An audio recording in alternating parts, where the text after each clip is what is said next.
how big of a song do you have to make like reasonable royalties off of streaming? You have to be Drake. You have to be Drake. Is that the answer? That's the answer. Now let's talk about the streaming era.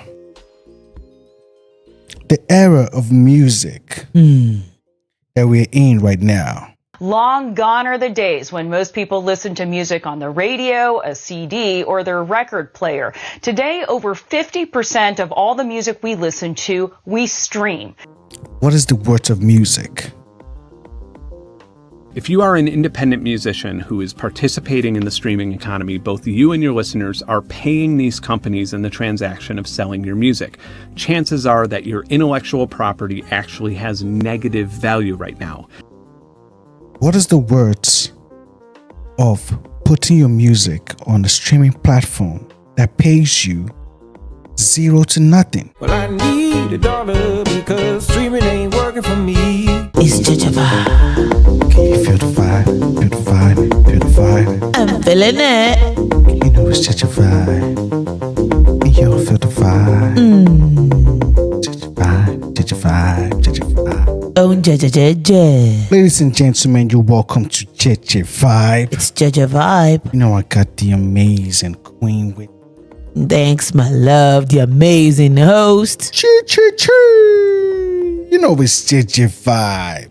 If you're new to the channel, don't forget to hit the like, subscribe. This is the place you rather get your news and information from in an easy atmosphere, chilling way. Just chill, grab your popcorn. We're about to talk about Spotify. A glass of wine. Grab a glass of wine. Grab whatever you got to grab right now. We're about to talk about or whiskey. Whatever you have. Water is good. Sit down. Now let's talk about the streaming era. The era of music that we're in right now. Music is so important to us humans and has been for thousands of years, the last 20 of which have seen an incredible shift. Online streaming music. What started out as music piracy became an $11 billion industry, making up 56% of global music industry revenues in 2019. What is the worth of music? There's a feeling now, concept, that music should be free. Free just makes sense for customers, which is a major reason why Spotify is so popular today. But free isn't so great for musicians. It's like oxygen. Everyone should have access to it. Everyone should have access, but should it be free? That's the question artists are grappling with as they place their catalogs on streaming services such as Spotify, Google Play, and YouTube, as well as radio-like services Pandora and Rdio, Songza, and others. What is the worth of putting your music on a streaming platform that pays you zero to nothing? If you wrote the song and sang it, all they got is 5 cents for you. Even though in America, people are spending more money than ever before on music, musician pay is at an all-time low. While the music industry reportedly made a whopping $43 billion in 2017, the bands and artists themselves only walked away with a mere 12% of the cut. The average listener, if you are listening to sort of 500 or 800 tracks a month, probably only about $2 of your $10 is going to the music that you listen to. The rest is going to music that you don't listen to. And we all know, as creatives, artists in this space, that music is a very expensive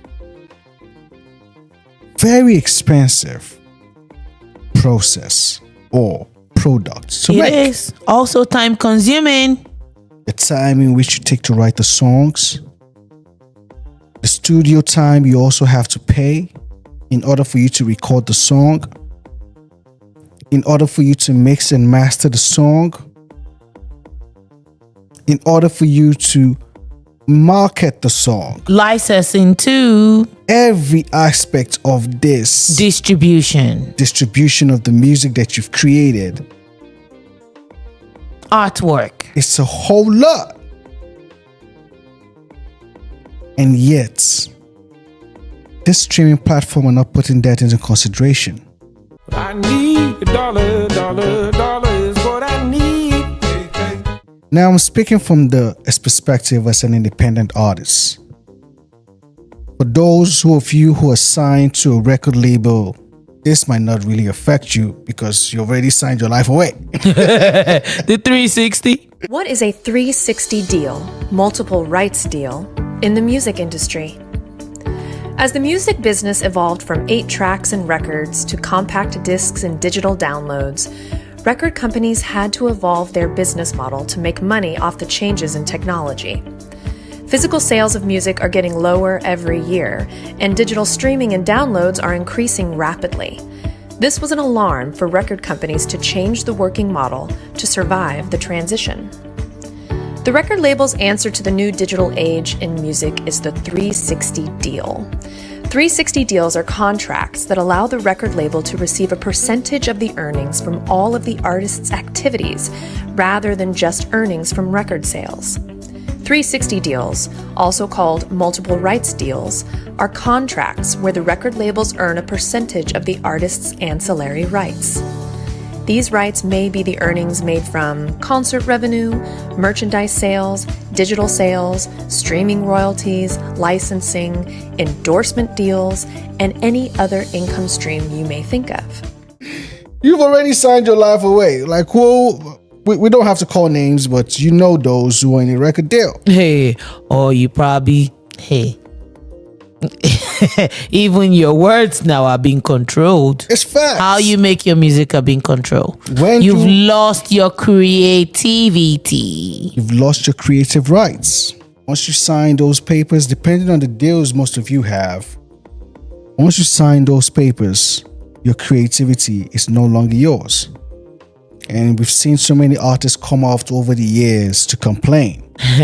Complain about how it ain't worth it. I ain't been assigned to Warner Brothers since fucking 2013. But these niggas got me in a slave contract of 360. This when I was knowledgeable. I never want to fuck with YouTube for the fact that they ran my page. I couldn't even run ads on my shit, get money on my shit, nothing, because they got it. Some niggas was hindering me from growing as an artist. That's what made me go to EDM and this, that, and the third. To this day, I'm fighting. Like, I'm definitely about to try to sue them right now. Like, I ain't even want to do that. It's just point like, yo, my nigga, I don't even want that kind of energy. I'm not putting no music out. I'm not doing nothing. Why the fuck do y'all got my music? I did a deal with Warner Chappell as well, a pub deal. I had a commitment deal. That's like a slave deal. A 360 deal is when they manage you, they own part of your publishing, they own everything. They own part of your touring, they own part of your merchandising.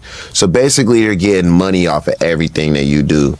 And so the whole pie, they're a part of it. Yeah, they're a part of it. After every album, you need to audit the label and tell them how much I owe you. Like, so, cause they'll tell you after the 4th album you owe us for the 1st album. Or what about the studio session you booked? What about those buses, the flights we took care of, and your friends and your hotels and the food? And then that started being a big bill, but you on the 5th album. Now you're on your 5th album, but they're telling you about a bill from the 2nd album and the 1st albums and 3rd album to get you to sign again, or whatever, to get some more money out you. What usually happens is when you sign a record deal, because it's corporate money, they spend a lot of money and a lot of people get paid and you don't really have too much margin, but everybody gets paid but the artist.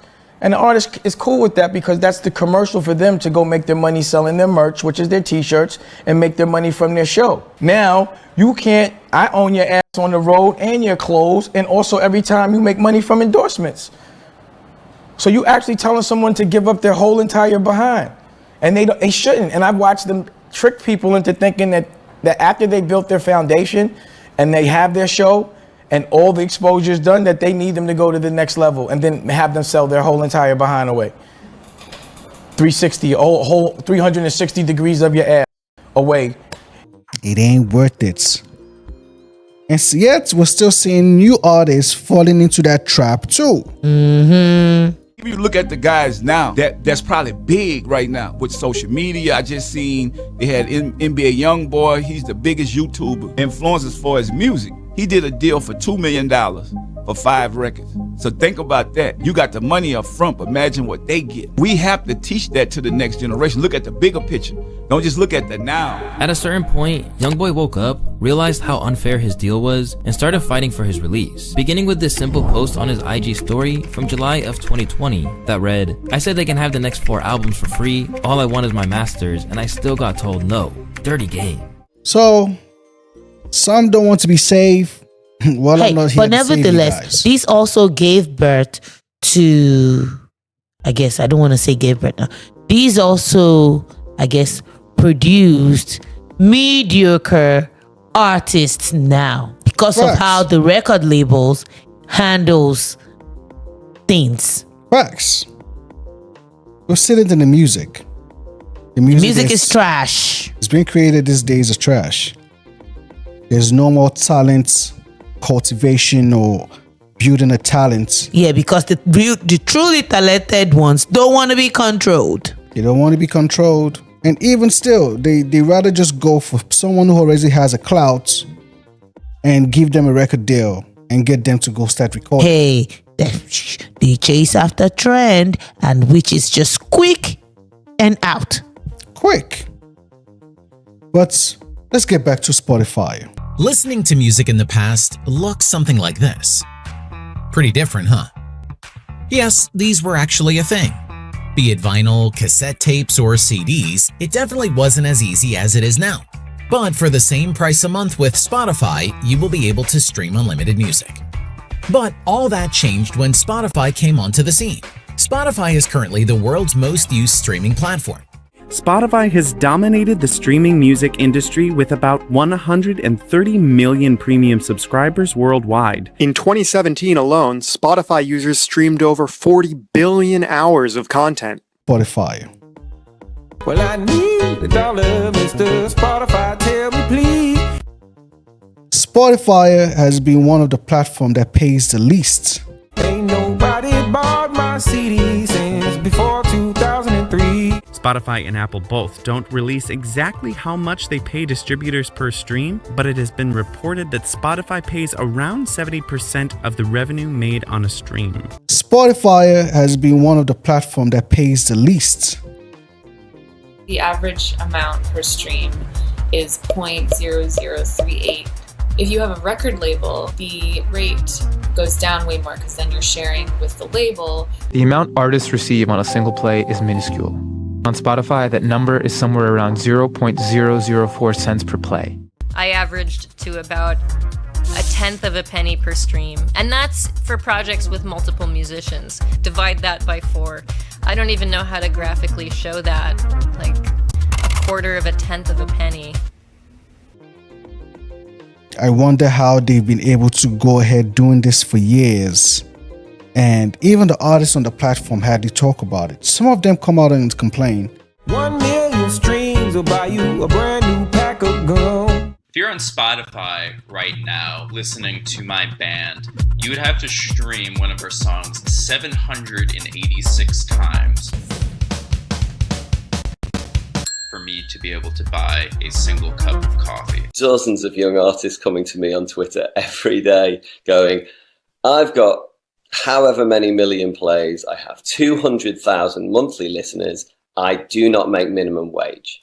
In order to earn the equivalent of a standard living wage, we would need, with 4 members of our band, 2.6 million streams per month. Our current streaming rates fall far short of this. In fact, 82% of musicians earn less than $270 a year from Spotify. Aloe Black co-wrote the 2013 hit song Wake Me Up. It quickly became one of the most streamed songs in Pandora's history. But in an article for Wired magazine, Black wrote, in return for co-writing a major hit song, I've earned less than $4,000 domestically from the largest digital music service. Some of them come out and complain, but they hardly talk about it. The shady business practice. Spotify doesn't pay artists per stream. Instead, the company takes all of the money it earns and puts it into one pie. Then it uses a complex formula to divvy that pie up between the artists, with those who get the most streams basically earning the most money. Meaning a band has to share a pie with the Drakes and Taylor Swifts and Ed Sheerans of the world, who, you can imagine, eat a lot of pie. The fact that as an independent artist, if you get to have puts in a whole lot of work when it comes to your marketing and you get people to like stream your songs, Out of the blue, Spotify now starts calling your streams bots. I pulled out my phone to reference one of my songs for a film score and noticed something was buggy with my music streaming apps because I just couldn't find my albums. First on Spotify, then on Tidal. So then I opened up some unread texts and social media messages, and some friends and acquaintances were asking why in the world I had removed my entire catalog of music from public access. I went into panic mode and I opened up a laptop, and to my absolute horror, all 23 of my albums were gone from Spotify, Apple Music, Tidal, Amazon, and the other 30 or so stores that they were distributed to. My life's work was scrubbed. So I went through my email and spam folder with a fine-tooth comb. Surely something must have happened. Somebody must have warned me or given me a notification that I missed. I must have missed a payment. No, everything was paid up. Everything was fine. I had no sort of communication about this at all. I didn't even attempt to sleep. I stayed up all night trying to figure out what was going on. I have been extremely critical of Spotify in the past, and I've held short positions in the company. Was this revenge? Were they actually pulling my music because I've criticized the company? After 2 long days of utterly no communication, after hundreds of retweets from my followers, and after large press organizations reached out to TuneCore for comment, the CEO finally responds to me publicly telling me that I emailed them on a weekend, and the support team for this doesn't work on weekends. Amazingly, the person who deletes 23 albums with hundreds of millions of streams works weekends, but the staff that notifies or warns the musician that their income is being removed doesn't work weekends. That's not fucking stupid at all. Then, right after that, I got an email explaining, well, here, pause the video if you want to read it. It's basically saying that Spotify had removed some streams due to abnormal activity. TuneCore followed up with an internal investigation, and they have the right to do whatever they want, including keeping my money, and there's nothing that I can do about it. Okay, so out of the blue, you called their streams bot, but then again, you have your own in-house artist that you now use bots to now boost their streams. Facts. The system just ain't working. It must be some mistake. How big of a song do you have to make like reasonable royalties off of streaming? You have to be Drake. You have to be Drake. Is that the answer? That's the answer. The only way I could get paid is to change my name to Drake. So the real artists now, you're canceling them, and I don't want to say lying on them that they're using bots based off of their own, hey, fans now listening to them, liking their songs. You went and deplatformed them only for you to now start promoting your own people with the same bot that you accused the true artist of. Facts.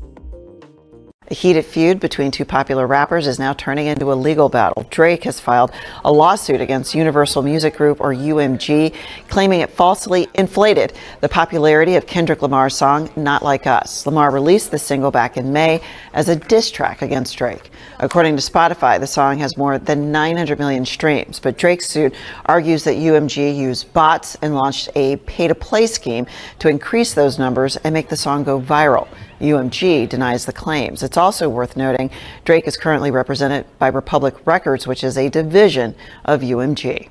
The system just ain't working. It must be some mistake. This is with Drake and Kendrick. No, I think it's a point where you win repeatedly to the audience, and even the artist community is going, if you win again, how am I have my chance to win? So they would rather see Kendrick in that slot, right? And Drake, you get out of here. Damn, that's really the way it goes. But like, you look, think what he's saying. The system's done. They done it. They're guilty of what he said they did.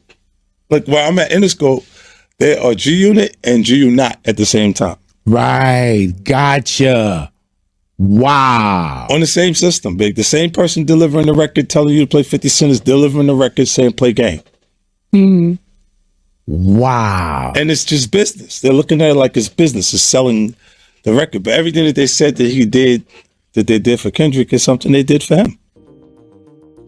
Crazy.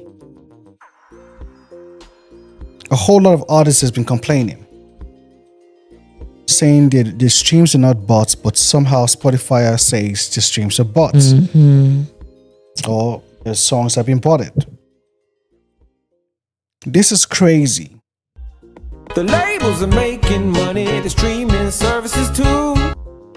And right now they're going on with a deal with UMG, which is further crazy. They're saying this new deal will help artists. They're trying to like add the streams and also bundles. They've had dramas in the past about bundles.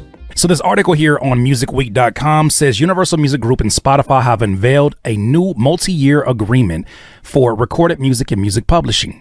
According to the announcement, the agreements are focused on growth, innovation, and the advancement of artists and songwriters' success. The same artists and songwriters that Spotify just defeated in a U.S. licensing group's lawsuits over royalties when they changed the bundle situation. They act like we don't have the same internet. MLC argued that Spotify had misreported its revenue to avoid paying millions of dollars owed to the group, including songwriters. I need $1, am I really gonna have to plead? Now they're going into it with UMG. It follows a recent UMG deal with the Amazon Music that also prioritized innovation in audio streaming. Sir Lucian Grange, chairman and CEO of Universal Music Group, said, when we first presented our vision for the next stage in the evolution of music subscription several months ago, streaming 2.0, that's what they're calling it. This is precisely the kind of partnership development we envisioned. I wish somebody would just come over here and say, hey, bro, we trying to run this bag up on you songwriters. Hey, man, either get with it or do it independent. We trying to get that money too. Like, just say what it is, because I hate these formal I hate these PR written and approved statements that are talking about the greatness that they are trying to create for the artists. We know damn well what this is all about. This is a capitalistic society. The agreement furthers and broadens the collaboration with Spotify for both our labels and music publisher, advancing artist-centric principles to drive greater monetization for artists and songwriters, as well as enhancing product offerings for consumers.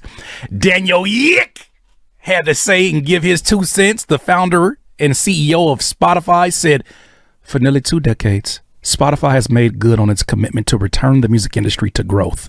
Is that what you call it? Because 0.003 cents is a crazy way for growth, ensuring that we deliver record payouts to the benefit of artists and songwriters each new year, even though when they sue us, they lose. The partnership ensures that we can continue to deliver on this promise by embracing the certainty that constant innovation is key to making paid music subscriptions even more attractive to a broader audience of fans around the world. So now, instead of actually signing the artist to the record label that you're under, that you're partnering with, which is UMG, you guys now want to branch off of also managing the artist now in their mesh. Really? It's going to be the bundle deal. So this is crazy. Seems legit, right? Right? Then you start to dig into some of these articles, specifically like this one here on Culture Shifters, that gives you a little bit of a different perspective on what this whole streaming 2.0 model actually looks like. It says, the end of music as we know it, the hidden cost of streaming 2.0. Superfan subscriptions. It's so funny to see the big corporations want to get involved in superfans. They want to get involved in the money that's there. We talked about it months and months ago because it was like, why in the hell would any artist think that it's a safe bet, especially in an environment like music streaming, to put all your eggs in that basket when they can remove your music? Artists are sending me stuff every day of their music getting removed because of their detection system saying there's fictional streams. You don't own the environment. Right? Same thing with social media, but you don't own the environment. So why would anybody that is running their music like a business want to rely upon these platforms? Superfans is the way, via Patreon, via your website, via any way that you can have an interaction with the potential fan that goes beyond the passive experience of streaming. Well, now the UMGs and the big dogs is trying to get involved in that because they're like, oh, y'all making money? Let me hold y'all. This article goes on to say Spotify and Universal Music Group claim streaming 2.0 is a step toward a fairer streaming economy. But behind the marketing, you know what's funny about that wording? A fairer streaming economy. So you knew it was unfair this whole time, but you now you care? But behind the marketing, the deal isn't about improving music. It's about maximizing profits through viral trends, algorithmic control, and superfans footing the bill. Well, I need the dollar, Mr. Spotify, tell me please. Spotify,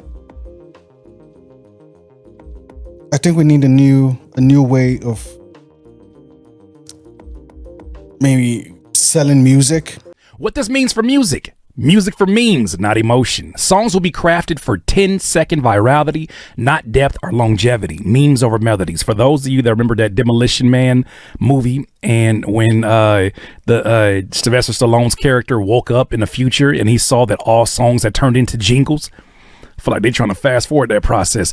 Indie artists get buried. If a song isn't engineered for trends, it won't be heard. Major label content will dominate even more. It goes on to say, superfans pay more, labels profit more. Of course. If a superfan exists for an artist, why would you want to send that money to the label? Well, the label says, if you're going to pay more, bring me that money then. A new super premium tier will charge superfans for perks, but revenue still flows to major labels, not artists. Oh, look at this one. AI generated music takes over. Spotify has been very aggressive about pushing that narrative forward, right? We covered how they have playlists that right now are currently being consumed by artists that don't exist. Maybe people might end up going back to CDs because that's the only way the true artists were able to make money during the CD time. Facts. Ain't nobody bought my CD since before 2003. This streaming has not been helpful when it comes to the artists. No, it has only been helpful when it comes to the consumers now. And hey, the bigger problem is that most of the songs they are putting out are just so clearly uninspired and devoid of any real artistic integrity. A lot of rappers are simply putting music together that just checks off boxes and meets quotas rather than offering something of value to listeners, and this is another problem directly affected by streaming. With playlists holding so much power in terms of how many streams an artist can rack up in a month, this has caused a lot of the music coming out in the mainstream to feel like it's made for an algorithm. From repetitive trap beats to the same dull subject matter that you have heard about 1,000 times and you are probably sick of, these songs that are made and pushed so hard to be on playlists end up doing nothing other than further pushing the voiceless echo of originality through the music industry. The thing about it now is that there are so many streaming platforms now. Lots. And speaking of choice, which streaming service am I supposed to use? How am I supposed to know if I like it or not? And how can all of these services have the same stuff? It's like they're all the same or something. I don't even remember if I have a Spotify account or not. So really? A whole lot of A whole lot. Music streaming platform. So you have CEOs saying it's musicians that need to make more music to see money, while streaming services and labels rake in the majority of the profits, and you have said musicians trying to make new music in the hopes that streaming revenue is enough to hook people's attention, while the money at the end of the day barely pays for groceries. In 2014, funk band Wolfpack capitalized on a Spotify loophole by asking users to stream its completely silent album, Sleepify, on repeat while they slept, collecting 20 grand in royalties with songs like this one. Take a listen. You actually heard that right. The band later used the money to fund an admission-free tour for their fans before Spotify pulled the album. At the end of the day, they will fade out just like their predecessors. Napster. Facto. Software like Napster paved the way for a new era of piracy. In early 2000, rock band Metallica, producer Dr. Dre, and several record labels through the Recording Industry Association of America would file lawsuits against the platform for infringing their copyrights by unlawfully sharing their music.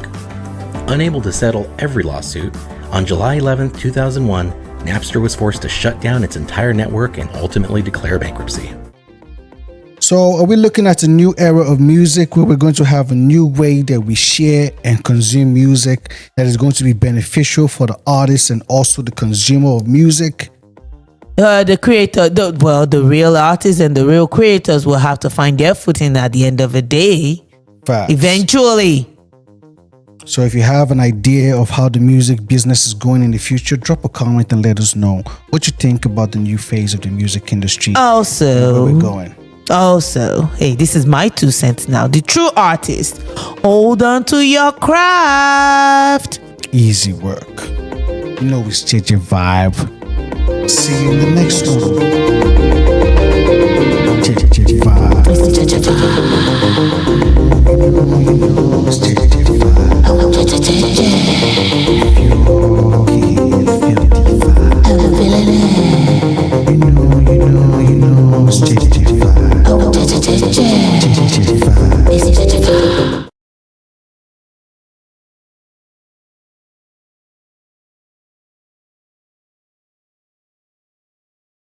On January 23rd of 2020, a tweet went live from a user named Carlemagne who said, French Montana's out here buying streams in a desperate attempt to turn his 3-month-old flop song into a hit. This was in reference to his song Writing on the Wall featuring Cardi B and Post Malone, which had been released about 3 months prior. The song charted when it first came out for 5 weeks, and then fell out of the top 200 on Spotify. Then it eventually re-entered the Spotify charts and also reached a new peak. But what was odd about this is that despite it hitting number 27 on the Spotify charts, it was way down at 1,192 on the Apple Music charts. Then Carlemagne searched the song on Twitter and saw a bunch of people on Twitter saying that their Spotify was hacked and was playing French Montana's song Writing on the Wall. The tweets about the hacks were all posted between the 18th and the 25th of December, and the song charted again on the 22nd. So it was basically confirmed that French Montana was faking his streams. But it isn't like he's some random artist. He's a Grammy-nominated artist with tons of huge songs, who was also signed to Epic Records, which is a division of Sony, one of the big 3 record labels. And while French Montana was one of the few that got caught, there are many other artists in the music industry faking their streams, followers, likes, and so much more. A lot of fans online have been realizing what's going on, with tweets about Atlantic Records faking views and comments on videos from artists like Lil Uzi Vert, Roddy Ricch, A Boogie with a Hoodie, and Don Toliver. Clearly, this is a common occurrence in the music industry. Why are fake streams such a huge issue? So huge, in fact, that to combat fake streaming, Spotify is no longer paying royalties on music with less than 1,000 streams per year, which happens to be about 2/3 of the music on Spotify. Come to think of it, do you know what might just make an artist tempted to participate in fake streaming? Not paying them any of the royalties they're owed until they reach a certain threshold. So congratulations, Spotify. You may have just actually made fake streaming a net positive for musicians. Okay, so on the other side of this artificial stream thing, this is such a clusterfuck that I'm going to need to draw it out. Allegedly, Spotify is now fining record labels and digital distributors like DistroKid and TuneCore $10 per song that they suspect is receiving 90% or more artificial streams, which I don't even understand the logic, but sure. Now, DistroKid, the company that musicians hire to put their music on Spotify on their behalf, are acting as a mouthpiece for Spotify and fining the musicians $10 per song to be considered to go back onto Spotify. Now, here's the kicker. Spotify once owned a hefty minority stake in DistroKid, and they sold most of it off. And now, from what I've dug up, they own 4%. Major labels have been gifted equity in Spotify before the company even went public and are thought to currently own as much as 20% of Spotify. So when 1/5 of Spotify is owned by the media conglomerates who make the most money from royalties, and then their solution to streaming fraud is redistributing the money from smaller musicians to those media conglomerates, and then actually having the balls to penalize musicians with monetary fines in this witch hunt, this is what's actually happening. If you are an independent musician who is participating in the streaming economy, both you and your listeners are paying these companies in the transaction of selling your music. Chances are that your intellectual property actually has negative value right now. It's absurd, but stick with me. DistroKid claimed to be distributing between 30 and 40% of all new music on Spotify. And when I dug into the sources of music on Spotify's New Music Friday playlist around that time, DistroKid was only distributing 1.34% of the music in it. In top hits, they were only distributing 0.3%. This means that you're about roughly 2,000% more likely to get featured on Spotify's top playlists if you're with a major label that partners with the service. Ready for more? I polled a few hundred musicians with music on digital distributors, and only 27% of them were making more money than they were spending on distribution fees. What this potentially means is that well over half of the musicians on streaming services are paying money for you to pay money to listen to their music. And that's not all. Out of the musicians I polled, 9% of them had at some point had their music banned or suspended from streaming services. And all of the people with the music removed were using digital distributors that